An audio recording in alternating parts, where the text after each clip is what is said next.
Hi, everybody, and welcome to Tech Thursdays. My name is Claire Fletcher. I'm a consultant with Splendid Consulting, and I've been working in community for many years now. And I'm also working with the Community Roundtable on a number of projects. And I'm delighted to be the moderator for today's panel. So first of all, to kick us off, I'm going to ask the panelists to introduce themselves. So in the interest of equity, let's go alphabetically. Brad, if you want to start. Thanks very much, Claire. So I'm Brad Rook. I'm a solutions consultant with Igloo Software. Igloo Software is changing the way people work by providing cutting-edge digital workplaces across many different verticals. So my role with the team is very much supporting our customer success team in ensuring that our customers get the most value out of their Igloo deployments and consulting with on anything related to analytics, site configuration, whatever the case may be.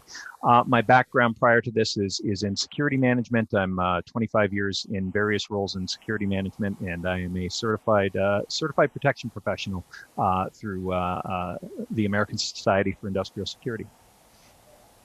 Perfect, thank you. And Kai? Hi, my name is Kai, and I'm the CEO and co-founder of SWOOP Analytics.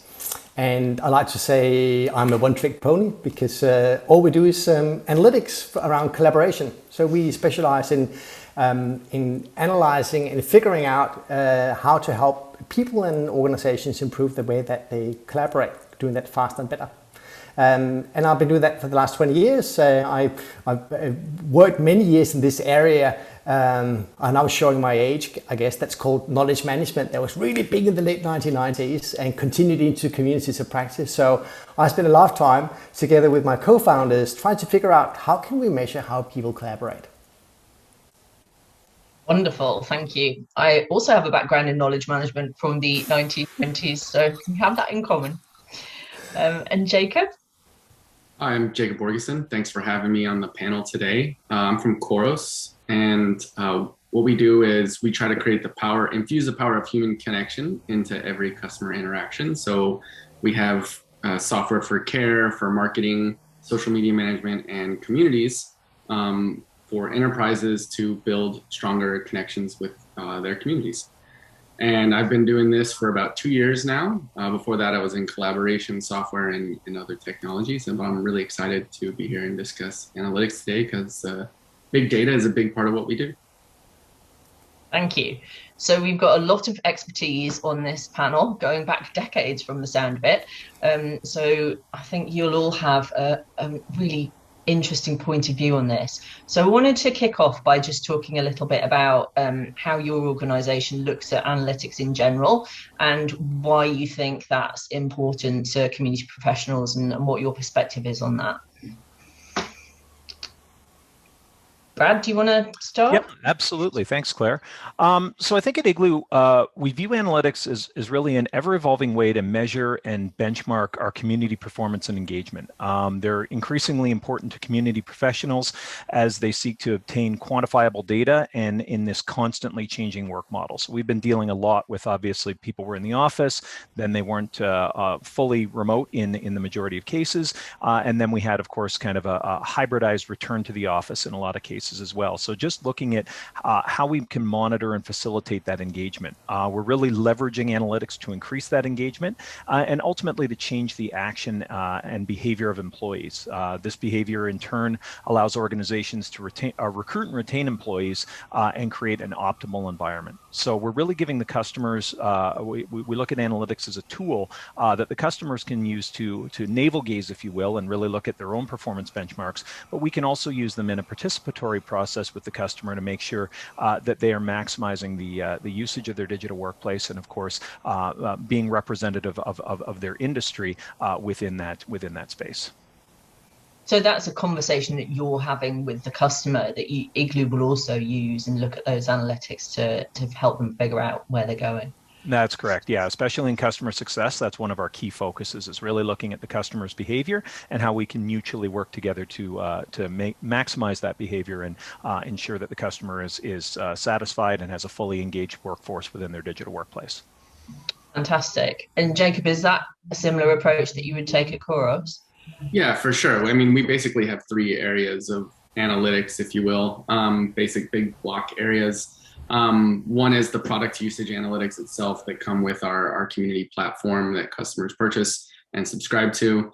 The other one is we have a whole team of people for business value consulting purposes. So tying all those metrics into specific ROI and business value for each customer. And then finally, we have kind of aggregate benchmark data, like to Brad's point, of showing people like what good is according to a cohort of your peers and how things are working. So combining all of those together is really how we empower customers to tell a better story through data. And I think customers always love to have a benchmark as well and be able to see how they're doing against other people. So I imagine that's a very popular feature. Kai, you are all analytics all the time. So what's your perspective on the importance of this to community professionals? 10 out of 10. Why would I say anything else? But can I just say, there's a term I heard very recently. It was referred to as the fear of finding out. So not instead of fear of missing out, it was fear of finding out. That I think has an impact on this whole thing about how interested people are looking at analytics. And of course, Brad and Jacob and I, we'd be totally converted, right? But there's an element of people that are also worried about this. What will it show that I'm a success, or will it show that maybe I haven't done as well as I could? So anyway, where we're coming from, I think the real challenge is that there's a lot of analytics that have historically come out of various platforms. That has been about, I call it activity, sort of traffic analytics, like how many posts, how many likes, how many this, how many that. But at the core of all this, with these social platforms, is the ability to establish connection between people. So it's all about the relationships that are being formed. So the perspective we take into analytics is that we need to be able to find ways in which we can measure this conversation and that connection it creates between people.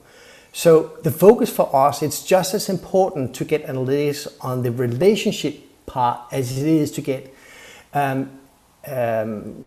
insights about the activity. And I'm sure during this panel discussion, we're going to be talking about Vanity Metrics at one point in this conversation, and maybe we can get back to it then. But I think that's one of the aspects of that prompted us to get into this whole field. I mean, our company was established because we think community metrics are so important, and that we as a profession had to lift our game and move on from these very basic traffic metrics and into what really matters to a community, and that's really about how people engage and connect with each other. Thank you. And I think that's a really important point about Vanity Metrics, and you're right, we will talk about that more a little bit later on the panel. But I think it's also interesting to point out that SWOOP is a pure play analytics company, and you're looking at this from an all-round perspective, and that Igloo is an internal community platform and Khoros an external. So I think it's also interesting to me how the things that you're looking at will be different based on whether you're internal and external. And I think some of that will probably come out a little bit in our conversation here as well. So looking forward to hearing your differing perspectives on that as well. So I want to talk a little bit about if someone's just starting with their analytics program and they haven't done this before, or they just starting from scratch, what kind of advice would you give them, and what's the best way for them to get started? Brad, what's your perspective on this? Well, I think the first point that I would really look to make with them is, in my first response, the idea of we want to cultivate and influence behavior, ideal behavior, that sort of thing.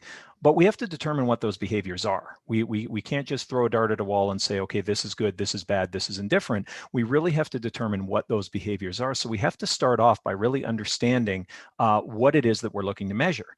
And if we don't know yet what it is we're looking to measure, we have to look back at the goal of, well, why do we have this software in the first place? What is it here for? If it's knowledge management focused, what are the metrics that tell us that's working? If it's more socially focused, what are the metrics that tell us that's working? So on and so forth. And then Kai made a really good good point, and that is that there are a ton of analytics tools out there. What are you going to use to capture it? If we have people drinking from the fire hose, if we just have data up there for data's sake, and we're bringing in all these tools in many different vectors, what are we actually presenting that's meaningful? So there's something to be said for starting small. The idea that we're able to focus on, especially if we're working with a new customer, let's focus on some tangible KPIs. Let's focus on some tangible goals and determine what success looks like. And then from there, we can pivot, we can adjust as we need to, or we can increase the mandates on those KPIs as we start to see things working and we grow into our comfort with analytics. So too, then, can we look at the idea of maybe bringing another tool into the toolkit as far as some of the analytics that we're looking at presenting, maybe combining our reporting, but really start small. And of course, know your goals is kind of the first two key points I would make. I think that's so important. And I think quite a lot of people previously have maybe thought that their goal was growth of usage. And that's maybe why the vanity metrics were so important. But being able to say, well, actually, this is what I'm trying to achieve, and my metrics need to be designed to actually show how I'm doing against that, I think is something that is not necessarily evident to people and is so foundational. Absolutely. Jacob, is that a similar approach to how you would do this at Khoros? Oh yeah, definitely start small. I mean, whenever we get new community customers, they always come in with a bunch of different departments that want to have, grow more customers, call deflection, get more product ideas, do all the things right from day one. And we always tell people like, hey, focus on getting really good at one thing first and get that passionate audience, and focus with a small set of KPIs to correlate to that. Other than reading Community Roundtable, there's other recommendations that we make to people about kind of getting started with analytics. We definitely have like hundreds of metrics to choose from. Like Vanity Metrics, it may sound bad because it's one of the cardinal sins or whatever, but it's not a bad thing in the fact that you have to get a broad audience of people to at least remember that your program exists and remember one or two things about it. But then you have to kind of go into the next level for your core, say maybe your core audience of people that pay for the budget, like talking about value and kind of digging into that next layer of like what metrics are next, what programs are next, how is this specific initiative impacting the business and the community itself. So that's kind of like the areas to start, like what Brad said, start small, and then know your audience, kind of understand not just what you're doing, but why. Like, I think it was a really great piece of advice I heard on another panel or podcast, which was like, if you're presenting to a team or a different department, have them send you one of their sample reports beforehand so you can understand like how they do it and make your report relevant to them. That's great advice. And know what the competition is. So maybe your report could be more interesting than theirs. Fantastic. And Kai, what's your perspective on this? Well, so the perspective, because we don't have a collaboration platform. So unlike what Jacob and Brad have got, you got data coming out of your systems. We have people that come to us and say, what do I do? And the first thing I normally say is that, well, have you got anything you can get access to for free? Like, does anything come out of the box that you can just use without having to go to someone else? And sometimes they go, oh, well, we do, but it's like you have to be an Office 365 admin or something, and I haven't really seen that. So normally I'd say, well, make friends in IT. Go out and see what can you get out of the box for free. Like, start there, at least. And there's probably something there that's, if you don't really know, and I think most people, when they're just starting out, I mean, let's be honest, they don't really know exactly what they want and what this thing is going to do for them. I've even had some people where we say, well, what do you think is important to measure? And they go, I don't know, can you tell us? And you say, well, we don't know what are you trying to achieve with your collaboration platform? And they go, oh, I don't know. So I think it's get something for free. If you can start to, if you're even more one of those that are really hands on keyboard, if you can try to extract some data yourself and play around with it, at least I think it becomes a learning cycle where you go, let me get a bit. Then like what Brad was saying as well, let's just think about what's the business strategy, what are we doing here, what are the things I really need, and have that sort of a cycle between, well, what do I really need, what can I get for free? And then at some point, you're probably going to wake up and say, well, some of the stuff that I really need, I've learned now, can't get for free. I have to source it from elsewhere. I have to get some whatever things, other things, people, consultants that to need to help me with that.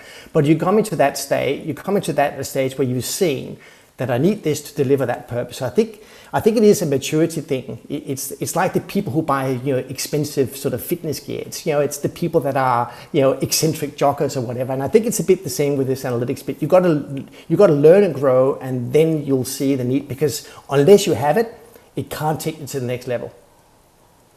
I think that's great advice. And it sounds like you're all saying, start small, know what you're trying to achieve so you can see how you're looking at that. And I think those are two foundational things. I always think as well, it's good to be able to say, what am I going to do with these analytics and reports? Because if I can't act on them, why am I creating them and spending time on them? We're going to touch a bit more on this vanity metrics question. And I should probably say, for anyone who's not familiar with the term, that we're talking about things here that are maybe interesting to execs, or, they are those new users or usage numbers, but they're not necessarily telling us about value. Although Jacob made that really interesting point that sometimes it is just showing your execs like, hey, there's stuff happening here and this is why you're paying for this. So I'll start with you, Jacob. These were table stakes in the past. But what are you doing at Khoros that will get you past the kind of those basic vanity metrics and start delivering that real value to clients of being able to see the value of the platform? Yeah, so one of the things we're doing, we're building it right now, and kind of expanding on it, is like adding value numbers to the dashboard right alongside the vanity metrics. So and they're adjustable so that customers can input their own parts of the equation to understand kind of the revenue impact or the cost center impact of the community, and putting that right front and center on the dashboard next to, members and visits and registrations and things like that. I think we also provide a lot of secondary layer beyond the vanity metrics. We have things like a community health index, which is a formula based on 6 different factors and about a dozen different metrics, to produce kind of one high level credit score for your community, basically. And then basically just kind of thinking about the audiences, right? Like you can create different dashboards, allowing the metrics and dashboards to be flexible and interactive, so that people can change dates and people can drill through to understand the conversations that are driving and the members that are driving the changes. And then kind of just like, how do you build, like I said, vanity metrics aren't necessarily all bad, right? Like they exist and they're super popular and everybody knows what they are, which is a great thing, because they're useful for a really wide audience of people. And in a community, you want a wide audience of people, right? You want to focus on a core that does a lot of the work, like super users, whatever you want to call them. But the same thing applies for when you're a program manager, communicating out your program to your broader internal employee audiences. Like, okay, yeah, you want to have that broad audience of people who knows about the community, knows the big numbers, but you also want to have kind of that next layer of stats and value and dollar signs for the people who are budget holders, or who may become like key super users from your internal audience, and really motivate those folks. And I think, well, I'll save this for later, but I think it's enough talking for me for now. And do you find with your customers that you have different stakeholders within them that want to know different things? So the support organization maybe wants to know things that are focused on questions and case deflection, or product wants to know things about what customers are saying or asking for. Like, is that something that you're focused on, being able to help people segment things in that way? Yeah, I mean, that's like the community maturity, right? Like you start with one use case and you want to get good at it. But then when you get some attention, everybody starts coming in the room and wanting more things from you. And you have to be able to adapt and handle that, because how else are you going to get more budget and grow your program and have a bigger impact? So that's kind of definitely the maturity model. And we have like a system of metrics to follow that, like from things like success rate and reply rate for support communities to ideas submitted for product innovation to SEO traffic and referral traffic source for marketing audiences and things like that. So those are all kind of part of our platform. So a selection box with something for everybody in it.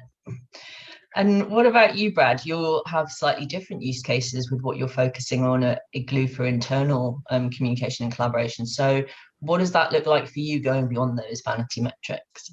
Sure. One thing that to really emphasize is both Jacob and Kai have made the point, there is a place for vanity metrics. Like it definitely appeals to a certain audience, and certainly knowing what that audience is, it can drive a whole bunch of value as far as things go. But one of the things that we've done that's kind of interesting is we've got in one of our more popular reports actually a little bit of a nod to vanity metrics. We actually rank our customers' behavior aggregately against how they're doing against other customers. So every month they get a progress number, and you're 128th out of X amount of customers, and that creates a little bit of we get some competition conversations, things like that, certainly. But what we do with that program as well is it's not just the idea of, hey, you're 128th, that's it. It's here are the metrics that are driving that. And that's where the conversation gets deeper, because these are tangible things that we can start to focus on. There's some engagement stuff in there, sure. But when we're starting to look at how some of the various components are being used, how the overall digital workplace is being used, what story that's telling us against the goals. And really, it comes back to that consultative behavior that we really flourish with the idea of our customer success division at Igloo, really consulting and working with our customers to determine what those meaningful metrics are, not just sending a page worth of vanity metrics up the chain and going, ta-da, we're done, but actually having things that we can action, that we can demonstrate. So we work with the customer to come up with a digital workplace plan that really strives to include a lot of those key performance indicators that are really what we're trying to get at, as opposed to the idea of just simply, well, here's a chart, most of it's green, we're doing good, that sort of thing. And really what it comes down to is you're trying to make the people who purchased and who run the digital workplace, you're trying to make them look like superstars. They want to look like superstars. The digital workplace wants to be seen as a sound investment, obviously. So we're doing that by providing them with meaningful metrics and having those consultative conversations. And, you know, if we're changing those employee behaviors, like I mentioned before, if we're changing that behavior and we're showing tangible progress, then that's getting around the vanity metrics, because now we're actually managing something that matters. Great, you've got 85% of users that have logged in. What does that exactly mean? But if I've got an engagement metric alongside that, you've got 85% of users that have logged in, but they're also doing this amount of things in the digital workplace, and that amount of things is on the rise. Now we're having a different conversation. So certainly, again, you know, there is that place for vanity metrics, but it's going deeper and really working with the customer in a collaborative format to ensure that we're demonstrating that ROI and we're demonstrating that the metrics have meaning beyond the simple vanity plate. And that added value as well of being able to say, if you adjust things over here, you will probably see that metric change in a positive way, which I think many customers would appreciate the help with that. Absolutely. What about you, Kai? What are you seeing here for like going beyond? And also, like, tell us a little bit about the good side of vanity metrics and what you think are like the top 3 that are useful. And then what are you seeing beyond that, and what do your customers want? Oh, you know, everyone wants to know how many users do we have, you know, like the bums on seats sort of thing, you know, how many clicks did they do, and how many likes, and how many people have read my latest and greatest update, and those sort of things. You know, I think that's probably the readership and the reach, and yeah, that's as Brad and Jacob said, they're also all good things, but I also just get really disappointed if that is where it stops. You know, I sort of go like really? So we've invested like this much money in a community platform that's going to foster collaborations at scale across business units. And like, you don't care whether you've now connected business unit A with business unit B. Does that not matter if you just have everyone reading this thing? You're like, so I think there's some metrics there that, yeah. And I take it. I think, Jacob, you're more externally focused. So all cards on the table. We only look at internal social platforms. So I've got no real deep understanding of external social media. So these comments I'm making is just based on internal social. I think things like, how many people have seen my post. Well, if you think about these platforms as a broadcasting feature, you just want to get content out. I think looking at views is fine, but if your objective was to create a platform for conversation and connecting people, then readership should not be the top metric. It's one, because you do need an audience, but you want to have it. You have a look at the kind of conversations that people are having and how they're being conducted. So for instance, one of the things we look at is, we call it the curiosity index. And through the research we've done, we do the world's largest benchmark analysis of Yammer, and we do that of Teams, and we've previously done it of Workplace from Facebook as well. And some of the things we can see is that, and it's obvious based on what I'm about to say, when you ask a question, you get more replies to a post than when you don't ask a question. We do that all the time. Like, Claire, you're doing it right. We're having this discussion, but you're awesome at asking questions. How come then people rush onto the internal platform and they say, blah, blah, blah, I've done this. And then they wonder why there's not enough conversation happening, Because we need to have metrics that help us to say, hey, did you know that you haven't actually asked any questions? Or we can see that, so questions is an important part because it triggers conversation. The other thing we found is that we call this the mention index. When you mention someone when you're posting, it actually drives the response rate because I'm directing my query at someone. So I might post something and say, oh, blah, blah, blah. Claire, can you answer this? Or do you know someone around you who can help me with this? And suddenly my response rate goes up. So they're really, really simple things you can do, but it's important to measure it, right? And all this impacts the response rate directly. So how many replies do we get? So you want to have a look at, to discern sort of the health of my community, like how many posts and how many replies am I getting? Because if not getting a lot more replies than there are posts, we don't have enough conversation happening. So I think there's some of these things that are they should be pretty obvious because we're doing it in real life. When we're together, humans face to face, we nod at each other, that's like liking. So, because I know you're listening, and we reply, there's not one person talking all the time. And if you just take them and translate into what that should look like online, we should have a nice balance between posting and replying. People should be liking, that's the nodding, right? People should be asking questions, as we do if we are 8 people together around the dining table, You don't want to hear one person talking about themselves all night. You want everyone to talk, right? And it's sort of these social behaviors that we do it in a normal setting, but something happens when we go online. And I think we just need to teach and coach people through metrics and just say, hey, if you did this, it would actually work a lot better. And there's so many people who are looking for that kind of guidance for what good looks like, and then a little nudging about how they can improve what they're doing today. I love that, and I'm going to nod and thumbs up to show that I love that. I think that's so important that,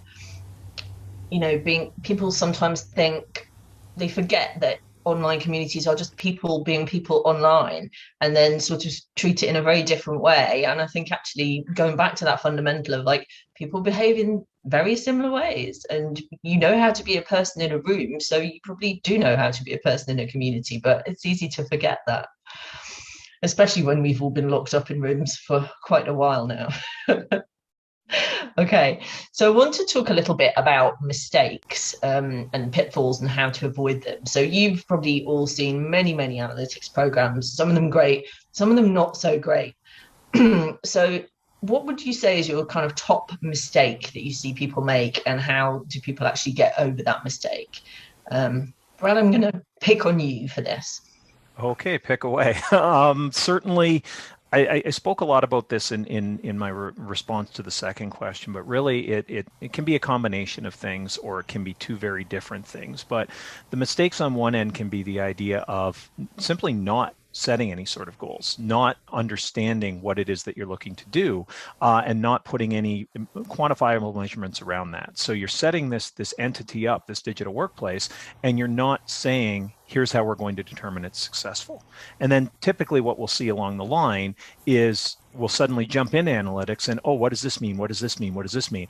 These are things we should have been measuring from the start. So obviously I've seen that mistake made. We don't make it very often simply because that is something that our professional services department and our customer success department really work with the customer to ensure that they understand. You've got to have a reason for this thing, and you've got to have something that proves out that reason. Again, with it coming back to ROI, that sort of thing.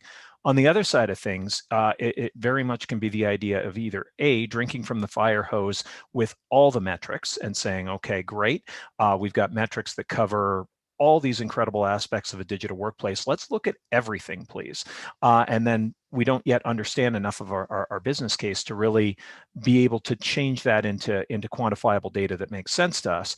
And then I made the point earlier about, and certainly I piggybacked on Kai's point, honestly, about the amount of tools that are out there. And we get people, okay, well, I'm going to start monitoring this in X and Y and Z and A and B and C. And it's like, great. What are you doing exactly? What does that look like? And they're creating things that simply, it's something of a spaghetti monster of undigestible information. And there may be one or two key points in there, but if they haven't established those goals right off the start, then there's really nothing that they can take from that other than, hey, maybe we need to establish our goals. So that's really what it comes down to for me. You were just giving me kind of flashbacks there to people presenting their 96 slide report on something, because we measured it, we may as well throw it in. We wanted to show you, even if you don't care or you don't know what we're going to do about it. Kai, you unmuted there. I think you have something to say about this. Well, I'll do two things, right? I'll talk about something that I've seen that is just, it's just so annoying. One is that requirements that they should be, like Brad was saying, you should definitely have a goal, right? and an idea about where you want to be, because without that, it's like buying a GPS and saying, but I don't know where I'm going. So why did you buy a GPS then? Well, I don't know, I thought it looked cool. But so you need to find a way of where you're going. So I said, actually, with a very large, it's a unreasonably large company that said, oh, here are all the requirements we have for analytics. How many of these can you tick off? And they were not very sophisticated, I thought. So I said, well, who put these together? And they said, oh, well, they came from a range of different people. Yes, yeah, but like who thought that they want to measure this? And they couldn't say, right? So they didn't know it was just like this. You can imagine it went out by, I don't know, by committee, right? Oh, let's get all the requirements for everyone, and let's build this massive Power BI thing that, then everyone gets everything that they ever wanted. And that wasn't a very smart thing to do, because none of them was actually, surely there's not a single community manager that would be consultant in that. Anyway, so the lack of goals, the lack of not knowing what or why you want to measure is a problematic. Then something that for me very personally is important. We have made it a central part of all the SWOOP is that everyone has got access to the analytics. So we are firm believer in what we call democratizing access to analytics. Because if you don't do that, I really worry that it becomes monitoring, and control over actually enabling and empowering communities and people to make change, because they're closest to this. Like me that owns my collaboration platform, I've got very little chance of changing my whole company, right? But if I empower every individual and every community with insights where they can make change happen, then we can go much, much faster. So I think if you take this approach that, I'm just the head office person, I need to be able to sort of ingest these insights so I can do good and I can do a report up to my boss. I think you're heading in the wrong direction. And there's a lot of this rightfully so about, what's the difference between people feeling that they're being like employee surveillance versus us actually helping community managers improve their communities. So I think fundamentally important is that we allow free access, open access, so it's transparent. People know they can access it themselves. So I think it's really important. And the very last point I'll just make is about this thing about the Vanity Metrics. I think it's good to have them there as long as that doesn't become the only thing that you do, because I do think it does get us to the wrong behaviors. It gets us to behaviors that are around, I'm just going to ensure that my thing gets the maximum sort of attention. and we don't focus on the things that actually drive communication and collaboration in our companies. I really, oh, I'm sorry, Claire. I was going to say, just jumping in, I really like what Kai had to say there about like the empowerment of users and really getting a sense for who that user base is as far as things go. This isn't a digital workplace story, but a real quick story about another software project I was involved on. The project team built this great piece of software. They built it out and they had all these requirements and reporting vectors and all that stuff. And then they sent it down to the user base for beta testing, and the user base went, well, we can't use this. I have no idea what this is, right? You're not representing it. They had built it looking towards, well, what are the executives going to think of this? And they didn't consider what the people who are going to be engaging with this particular piece of software wanted and what they needed and what they need to be empowered with to do their jobs. So not knowing the audience was a big mistake with that particular deployment, just simply because it was an idea of, you have to talk to these people and you have to empower them with data, and you have to also understand what points are they going to empower you with. What does the spirit of your organization look like? Have you got a collaborative organization, or is this something you're going to have to force? If it's something you're going to have to force a little more, then basing all your metrics on collaboration is a failed experiment right from the start.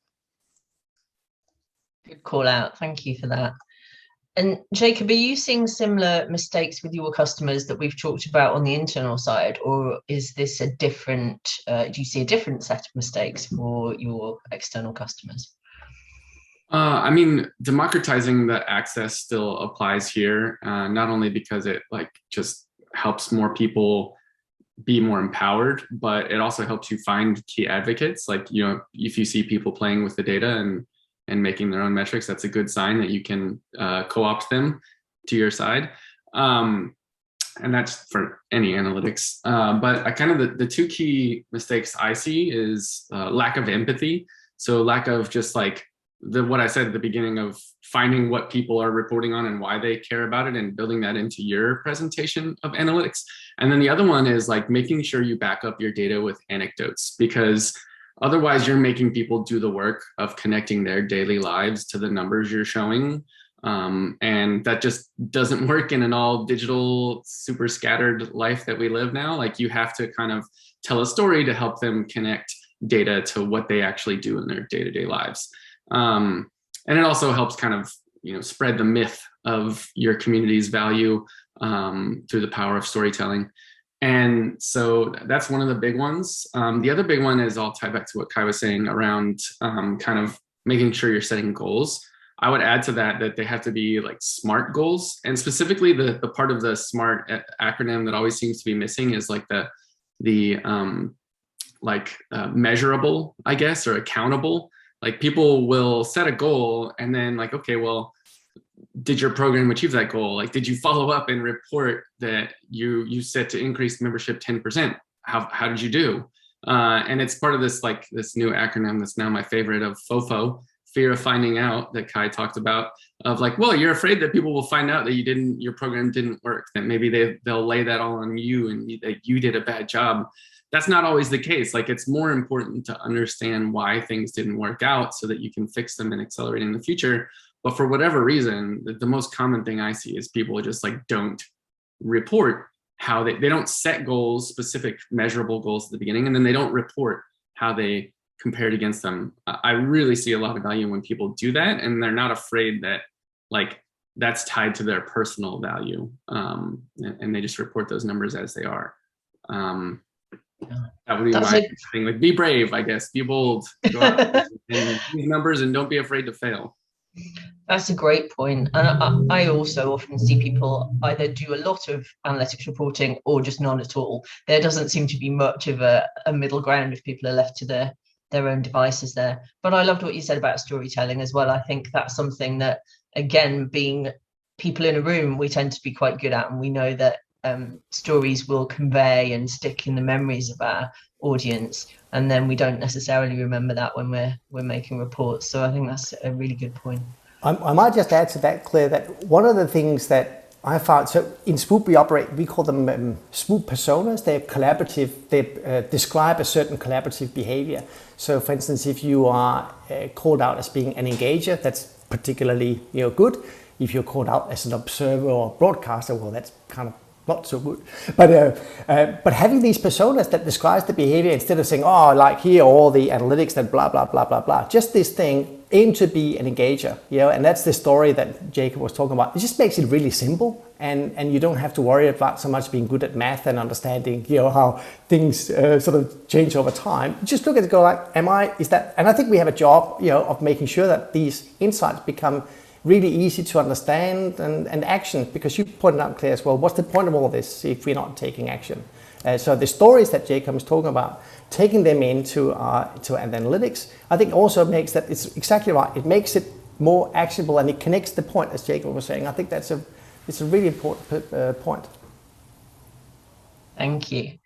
And on to my last question now. So this panel is a next generation community analytics conversation. So what's the future of community analytics, and not just sort of in the next year or two, but say 5 years from now? What are you expecting or hoping to see? Kai, do you want to start? Wow, okay. So I think there's a small question there. Yeah, and I think, things move relatively slow, I would say. So I think there's something that's going to happen now in the next year, and then I think we have a longer, whether it's 5 or 10 years. If you look at, for instance, what Microsoft is doing with workplace analytics, which is their offering, they're the first really big company anyway that I'm aware of, like at that scale, that has taken what I would call relationship analytics and put that in as a service offering. And I think that's so this is something we're going to see more of in the next 1 or 2 years as that offering just extends. And I think it's kind of like a yes, those of us that are interested in measuring and finding out how people collaborate, so go, yes, we can see that this is a validation that there's business value and interest in this.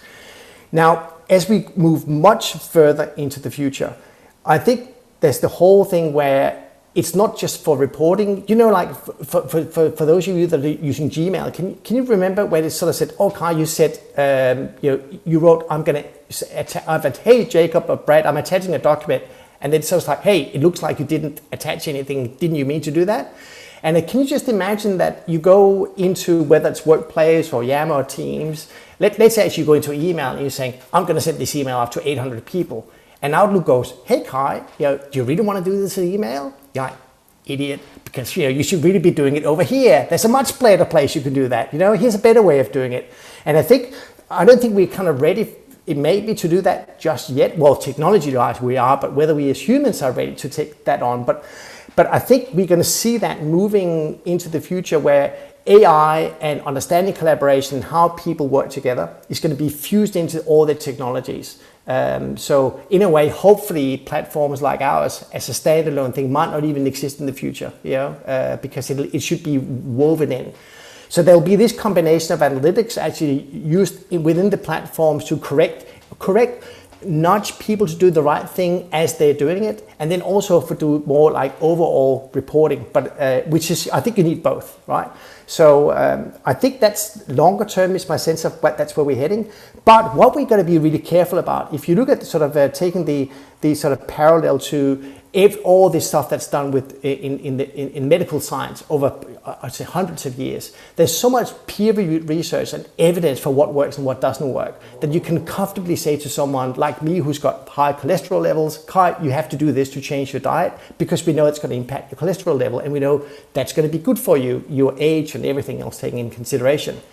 We haven't got that same level of rigor in the research that has been done so far, because there's just not about the digital workplace, right? So it's a little bit harder to go firm in and say, Kai, don't send a chat, put it on Workplace and put it on Yammer. There's not that robust evidence there yet to do that, even though we know that it's good to work out loud, it's good to work in communities rather than working one-on-one in chats. We're just going to be careful that we can't make those same really robust, saying you must do this because otherwise you'll die. We can't make those, claims yet, because there's not enough research that has been done. But we're on a path, kind of a mission to do that. We're working with universities. We're doing a lot of research ourselves to make sure we have a better footing for creating these insights over time. But I think that's why it's going to take some time before we feel comfortable making recommendations about what people should be doing. And I love that idea of nudges as you're doing something, so that we're not just relying on training that we gave people quite a while ago. I think that would be something I would love to see happening. Jacob, what are you expecting to see in the next few years for the future of analytics? Yeah, I mean, I copy a lot of what Kai says. I think like what we call them for the suggested responses is kind of next best actions, and kind of having that data science funnel into products or into technology to help people make kind of better decisions as they go, like the AI assisted life, I guess. And then the other big thing is, you know, that's kind of middle, like near term. What I hope to see is the kind of extract of community analytics and putting those into every other program, whether it's marketing or support or whatever, but showing that community gets front row status on all of those C-level reports. And then finally, I'd love to see kind of a lot more network science analytics in the space around like how people's connections and how their networks play into. Right now, all of our analytics are based on interactions and clicks. And I'd love to see kind of that connection as a fundamental unit of value in all of our way we work, just to help understand, help people work better, and help kind of society work better. Here. And what about you, Brad? I think, well, first off, I think Kai and Jacob made some really great points. So I don't know how much more I can build on kind of that long-term future, because there's a lot there, but I'll try. Certainly, in the short term, looking at the idea of things like more embedded or even more real-time analytics, things that are really innately accessible. And I think it was Kai made the point earlier about it being more intimately accessible to the user at the time, right? That sort of thing. Looking at the idea that we've got that personalization aspect. So piggybacking on Kai's comment, and Jacob actually supported it, the idea that we've got those recommendations as we log in. I've logged in, and here, based on the activity, here's what's going on with you today. Here's recommended information for you to source out. Here's some recommended actions to take, things like that. I think there's a lot of that, but I think there's also, it's very much an ends versus means thing. And again, it's about changing those actions and behaviors, and really being able to create subject matter experts, creating that sentiment of positivity and worthwhileness within the workplace. So really looking at the idea of that growth and analysis of some of those tangible things that we can do something about right away, even if it's down to the idea of content. We talked about the idea of content, and even if it's just consumption, looking back at consumption metrics and giving that, hang on a second, are you sure you want to post this right now? The last few documents published at this time didn't do so well, that sort of thing. And then looking at content and looking at the various things that we're throwing out there, and looking towards sentiment analysis, things like that, like what sort of sentiment are these sorts of things creating? The point was made earlier about we're not going to get as much interaction if we don't ask questions. Well, what sort of things are driving interactions, and what sort of interactions or sentiment is that creating as far as things go?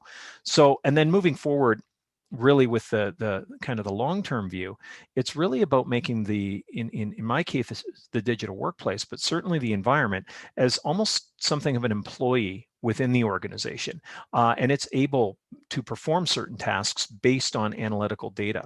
It's able to make certain changes that, you know, based on the analytics, are changes that can be made. It might be archiving a document, it might be resurfacing a document, reminding people, things like that. There's all sorts of fun stuff in there, and certainly the more that artificial intelligence component flourishes, the more we can make it easier for people to do their jobs, to change the way they work.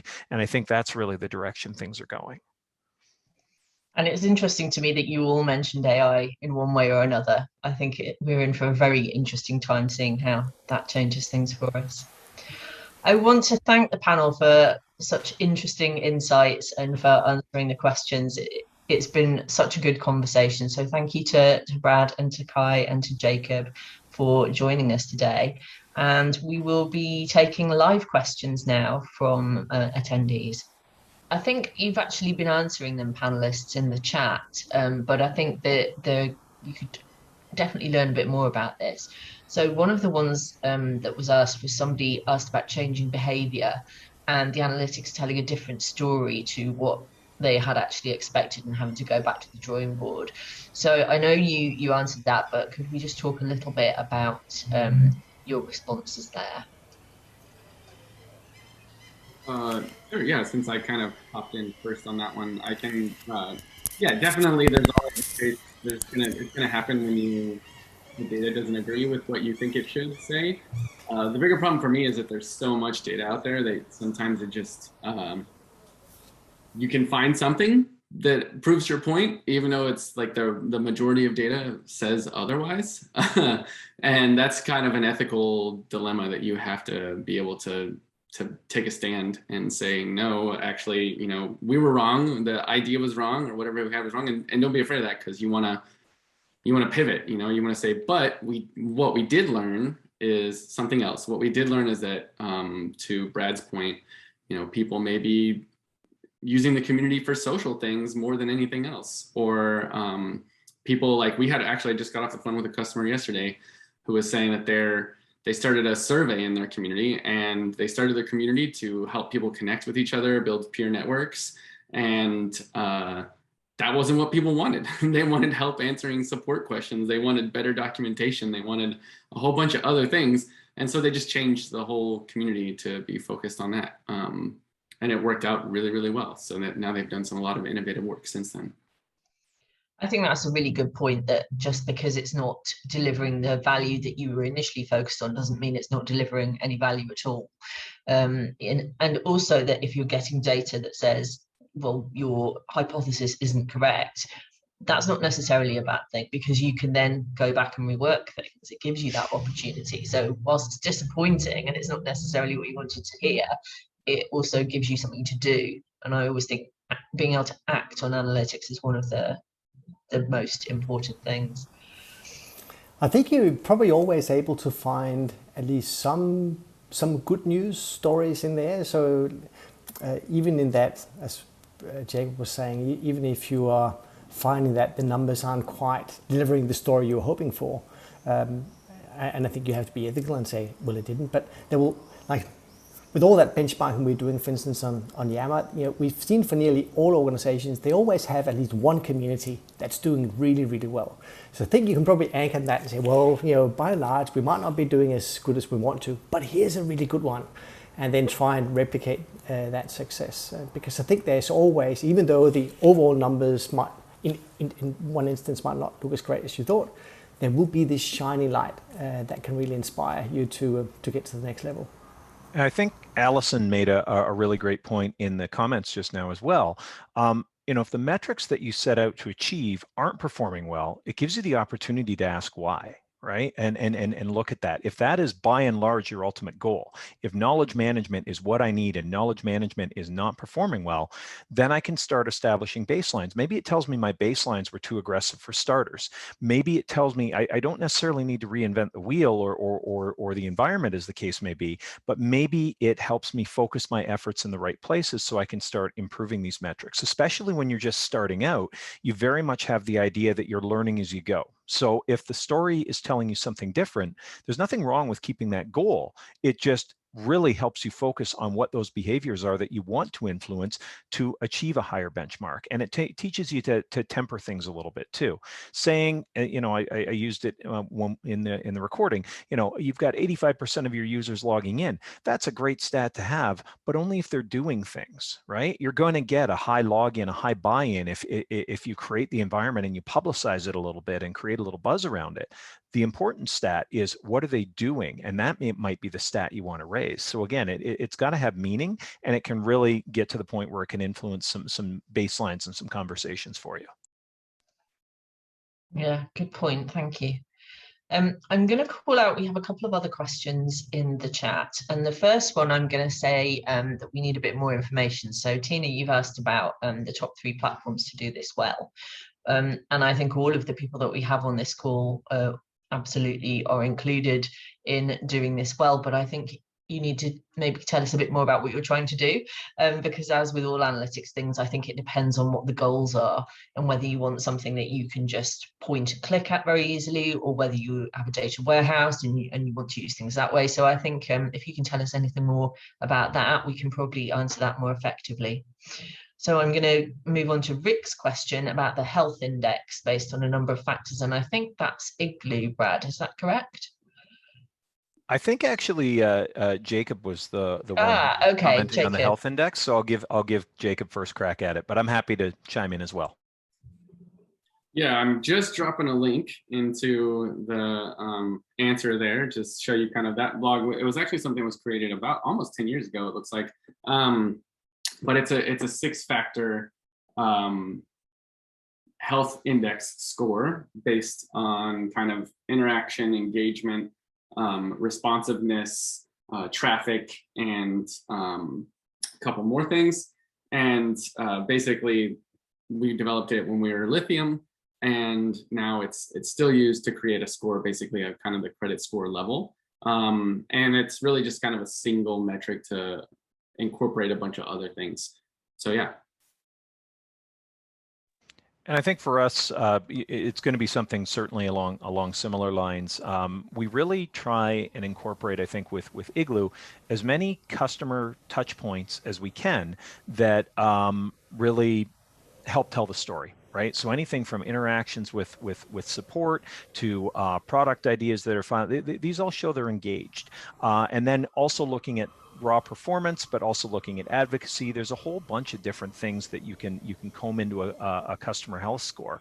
It's just a question of the data points that you have at your fingertips, and then do you have a big enough data set to make things meaningful? That's what it comes down to for me.